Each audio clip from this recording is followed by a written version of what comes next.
마라나타 친구들 안녕하세요. 오늘 하루 잘 지냈나요?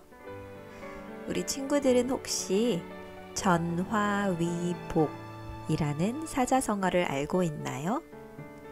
화가 바뀌어 오히려 복이 된다는 뜻이에요. 어떤 나쁜 일이 결국은 좋은 일로 바뀌었다는 뜻이지요.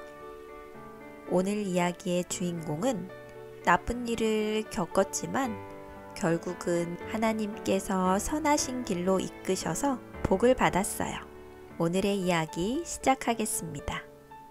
빛을 전한 사람들 1권 24장 요셉과 그의 형제들입니다. 기근이 야곱과 그의 아들들이 살고 있는 가나안에도 시작되었습니다. 기근으로 인해 야곱의 가정이 어려움 가운데 있을 때 지나가는 상인들을 통해서 이집트에는 곡식이 풍성하다는 소식을 듣게 되었습니다. 야곱은 그의 아들들을 불렀습니다. 내가 이집트의 상인들로부터 들으니 이집트에는 곡식이 풍성하다고 하는구나. 너희는 즉시 일어나 이집트로 가서 곡식을 사오너라. 우리 모든 식구가 여기에서 굶주려 죽을 수는 없지 않느냐. 예, 아버지. 저희가 다녀오겠습니다. 그렇게 야곱의 10아들, 즉 요셉의 형제들이 이집트로 곡식을 사기 위해 떠났습니다. 광야길은 매우 힘들고 어려웠습니다. 그들이 가는 그 길을 오래전에 요셉은 노예가 되어 끌려왔었습니다. 비록 힘들고 어려웠지만 요셉의 형제들은 가족들을 먹여 살리기 위해 열심히 길을 걸어갔습니다. 드디어 저 멀리 이집트의 수도가 보입니다. 요셉의 형제들은 기쁜 마음으로 달려갔습니다. 성을 지키던 군인들이 그들을 요셉에게 안내했습니다. 요셉은 깜짝 놀랐습니다. 오랫동안 보지 못했던 형제들이 요셉 앞에 서 있었습니다. 그들은 요셉에게 공손히 절을 했습니다. 요셉의 머릿속에 오래전 꿈을 꾸었던 것이 생생히 떠올랐습니다. 오랫동안 헤어져 있어서 그런지 형제들은 요셉을 알아보지 못하는 것처럼 보였습니다. 요셉은 히브리 언어로 말하지 않고 이집트 언어를 사용했습니다. 통역관이 요셉과 그의 형제들 사이에서 통역을 해 주었습니다. 너희들은 어찌하여 이곳에 왔느냐? 혹시 이집트를 정탐하러 온 것이 아니냐? 아닙니다. 저희는 가나안에 사는 야곱의 아들들인데 기근이 심하여 가족들이 굶어 죽게 생겨 이렇게 곡식을 사러 온 것입니다. 요셉은 그의 형제들에게 가족들에 대해 자세히 물어보았습니다. 요셉의 형제들은 영문도 모른 채 가족들의 이야기며 그동안 있었던 모든 것들을 자세히 설명했습니다. 그래, 좋다. 내가 너희에게 곡식을 나누어 주겠다. 대신 다음에 올 때에는 너희들의 막내 동생을 데리고 오도록 하여라. 그리고 너희들 중 한 사람은 이곳에 붙잡혀 너희들의 말이 사실인지 아닌지 확인토록 하겠다. 만약 다음에 너희가 막내 동생을 데리고 오면 내가 붙잡힌 너희 형제를 풀어주고 너희의 말을 믿겠다. 처음에는 펄쩍 뛰던 요셉의 형제들도 어쩔 수 없이 시므온을 남겨두고 고향으로 돌아가게 되었습니다. 가나안에 도착한 형제들은 구해온 곡식을 나눠 먹고 살 수 있게 되었습니다. 하지만 몇 달이 지나지 않아 곡식이 모두 떨어졌습니다. 야곱이 다시 아들들을 불러 모았습니다.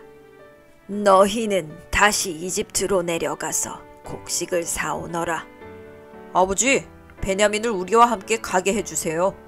이집트의 총리가 동생을 데리고 오지 않으면 시므온을 풀어주지 않는다고 하였을 뿐만 아니라 곡식을 살 수도 없다고 말했습니다. 야곱은 베냐민을 절대로 내어줄 수 없다고 이야기했습니다. 그러나 머지않아 더 이상 버틸 수 없다고 판단한 야곱은 베냐민을 내어주며 반드시 베냐민을 지켜달라고 당부했습니다. 야곱의 아들들은 베냐민과 함께 이집트를 다시 찾아갔습니다. 그들을 가장 먼저 반긴 사람은 시므온이었습니다. 다른 형제들은 시므온이 잘 지내고 있는 것을 보고 깜짝 놀랐습니다. 그들의 생각에 시므온은 분명 감옥에 가 있던지 아니면 노예로 살고 있을 것이라 여겼기 때문입니다. 그러나 요셉은 형제들이 떠난 뒤 시므온이 편하게 지낼 수 있도록 잘 배려해 주었습니다. 그렇게 야곱의 12아들이 한 자리에 모이게 되었습니다. 요셉의 형제들은 다시 한번 허리를 숙이고 공손히 요셉에게 절을 했습니다. 요셉은 다시 한번 어렸을 때의 꿈을 회상하게 되었습니다. 하나님께서 그에게 보여주신 꿈은 이렇게 분명히 성취되었습니다. 요셉은 그의 아버지에 대해서 다시 자세히 물었습니다. 너희 아버지, 너희가 말하던 그 노인이 안녕하시냐? 지금까지 생존하셨는가? 주의 종 우리 아버지가 평안하고 지금까지 생존하셨습니다. 야곱의 아들들은 겸손히 그들의 가정사에 대해서 그리고 아버지 야곱에 대해서 이야기했습니다. 요셉은 신하들을 시켜 그들이 가져온 자루에 곡식을 풍성히 넣어주었습니다. 그리고 그들을 다시 한번 시험하기 위해 베냐민이 가져온 자루에 은으로 만든 잔을 넣었습니다. 야곱의 아들들이 이집트를 떠난 지 얼마 지나지 않아 요셉은 군인들을 보내어 은잔을 찾아오게 하였습니다. 한참 길을 걷던 야곱의 아들들 앞에 이집트의 군인들이 길을 막아섰습니다. 군인들은 그들이 가지고 있던 자루를 모두 수색했습니다. 그리고 베냐민의 자루에서 은잔이 나왔습니다. 그들은 깜짝 놀랐습니다. 베냐민은 울상이 되었습니다. 베냐민, 네가 이것을 왜 훔쳐왔느냐? 너로 인해 우리 모두가 죽게 되었구나. 형님들, 제가 훔친 것이 아니에요. 저는 절대 이것을 훔치지 않았어요. 이런 일이 왜 일어난지 저는 몰라요. 억울해요. 결국 야곱의 아들들은 군인들에게 잡혀왔습니다. 그들은 요셉의 발 아래 엎드려 제발 살려달라고 간청하였습니다. 요셉은 형제들에게 은잔을 훔친 베냐민만 남겨두고 이집트를 떠나라고 명령했습니다. 그러자 유다가 깜짝 놀라 요셉에게 이야기했습니다. 총리님, 그것은 절대 안 될 말입니다. 우리 아버지는 베냐민을 너무나도 사랑합니다. 그래서 우리와 함께 베냐민을 보낼 때도 베냐민을 무사히 데리고 다녀오도록 신신당부했습니다. 그러니 베냐민 대신 저를 붙잡아 두시고 베냐민은 다른 형제들과 함께 돌려보내 주시옵소서. 다른 형제들도 서로 자신이 베냐민 대신 남겠다고 아우성이었습니다. 요셉은 변화된 형제들의 모습을 보며 흐뭇했습니다. 몇 년 전에 그 형제들은 자신을 미워하여 구덩이에 던져넣고 죽이려 했습니다. 그리고 이스마엘 상인들에게 노예로 팔았습니다. 그런 사람들이 이제는 변화되어 동생을 지키기 위해 서로 노예가 되겠다고 이야기하는 것입니다. 요셉은 변화된 형제들의 모습을 보고 흡족하여 그들에게 자신을 히브리 언어로 소개했습니다. 형님들, 저는 사실 요셉입니다. 오래전 형님들이 이스마엘 상인들의 손에 판 요셉입니다. 요셉은 형제들이 당황하는 모습을 보고 친절히 내게로 가까이 오세요. 나는 당신들의 동생이니 걱정하지 마세요. 제가 형님들을 해하지 않을 것이니 마음을 편히 가지세요. 라고 이야기했습니다. 그러나 요셉의 형제들은 두렵기도 하고 놀랍기도 하여 움직일 수가 없었습니다. 요셉은 형제들이 마음을 편히 가질 수 있도록 친절한 말로 그들을 계속해서 위로했습니다. 그동안 있었던 모든 일들을 요셉은 자세히 설명했습니다. 그 중에 가장 좋아했던 사람은 누구일까요? 맞아요. 바로 베냐민입니다. 베냐민은 요셉 형을 꼭 껴안았습니다. 요셉도 베냐민을 꼭 껴안아 주었습니다. 요셉은 계속해서 이 땅에 2년 동안 흉년이 들었으나 아직 5년은 추수하지 못할 것입니다. 하나님께서 이스라엘을 구원하시기 위하여 나를 먼저 이곳에 보내셨습니다. 나를 이곳으로 보낸 분은 형님들이 아니라 하나님이시니 너무 걱정하지 마십시오. 그리고 형님들은 곡식을 가지고 돌아가 모든 가족을 이집트로 데리고 오십시오. 제가 아버지의 가족들과 형님들의 가족을 책임지겠습니다. 라고 말했습니다. 그리고 요셉은 형제들을 위하여 잔치를 베풀었습니다. 이 소식이 파라오에게도 전해졌습니다. 왕은 흉년을 잘 대비해준 요셉에게 감사함을 표시하기 위해서 요셉의 형제들에게 수레와 말 그리고 필요한 것들을 넉넉히 내어주며 야곱의 가족들이 이집트로 잘 올 수 있도록 배려해 주었습니다. 요셉의 형제들이 드디어 가나안에 도착했습니다.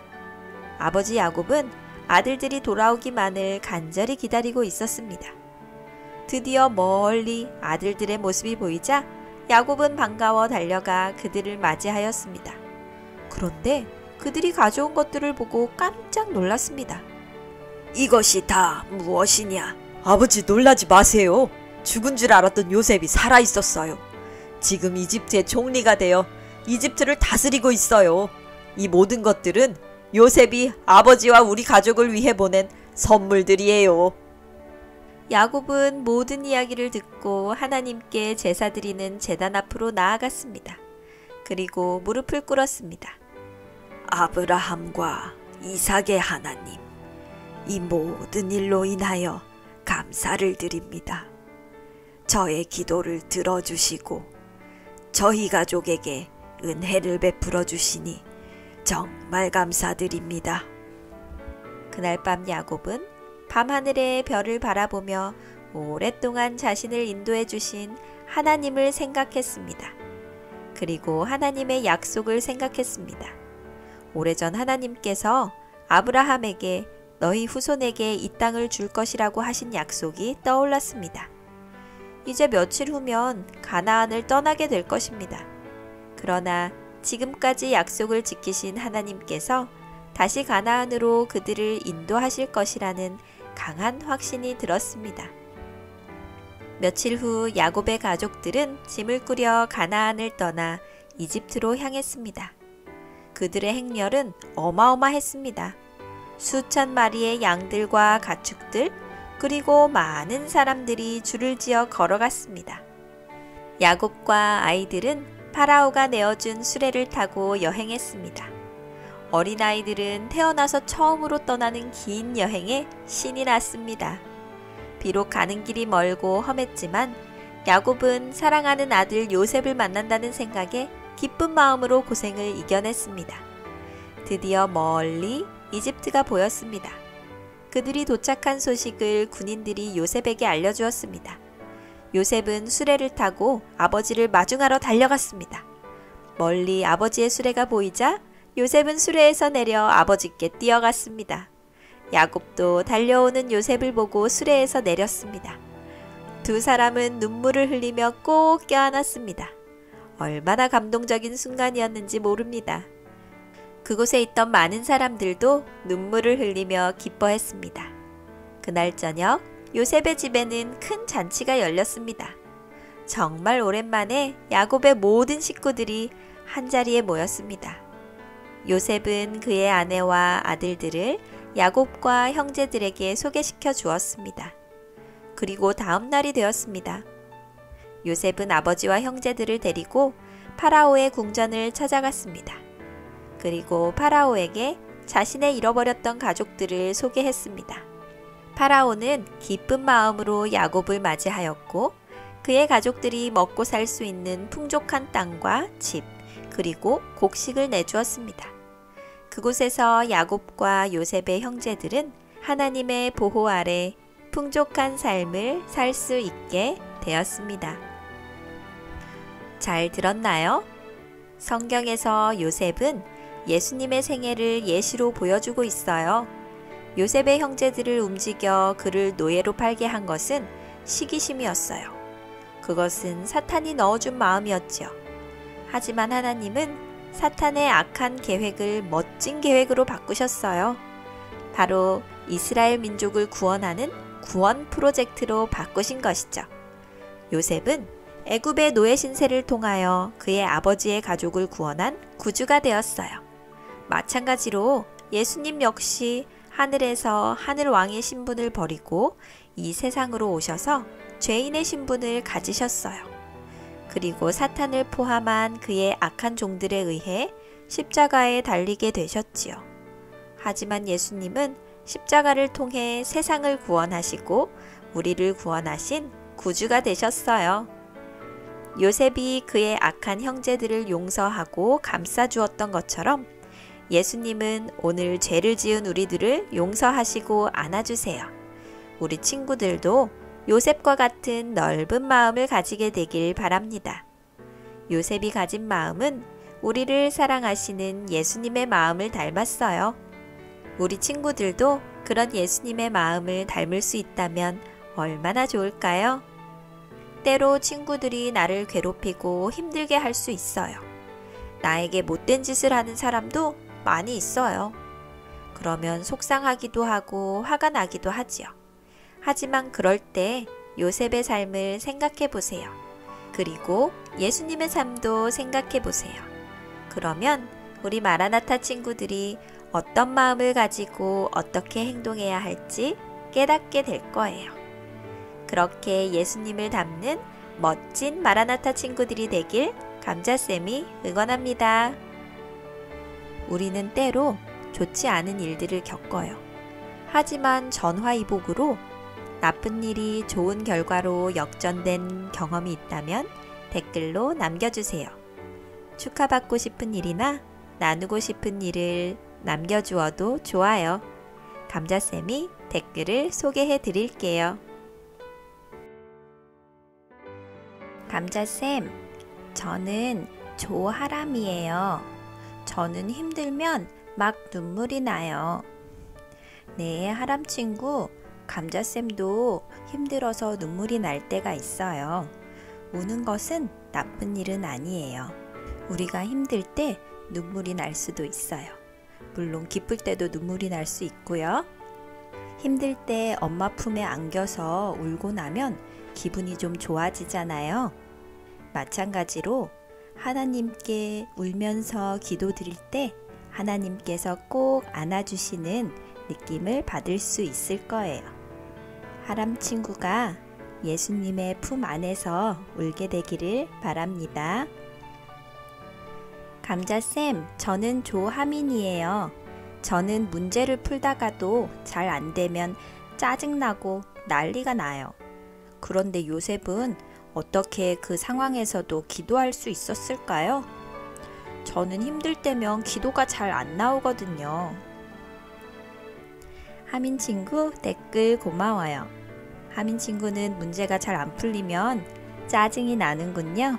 사실 감자쌤도 그래요. 기도하기 힘들 때 그래도 한 번 더 힘을 내어서 기도하면 하나님께서 하민 친구에게 더 큰 복을 주실 거예요. 우리가 힘들어서 하나님께 기도하기 어렵다고 생각되지만 믿음의 걸음을 한 발짝 더 내디딜 때 우리의 믿음도 성장하고 하나님께서 우리를 더 많이 사랑해 주시는 것을 알게 된답니다. 하민 친구가 힘들 때 꼭 기도해 보세요. 감자쌤이 하민 친구를 응원합니다.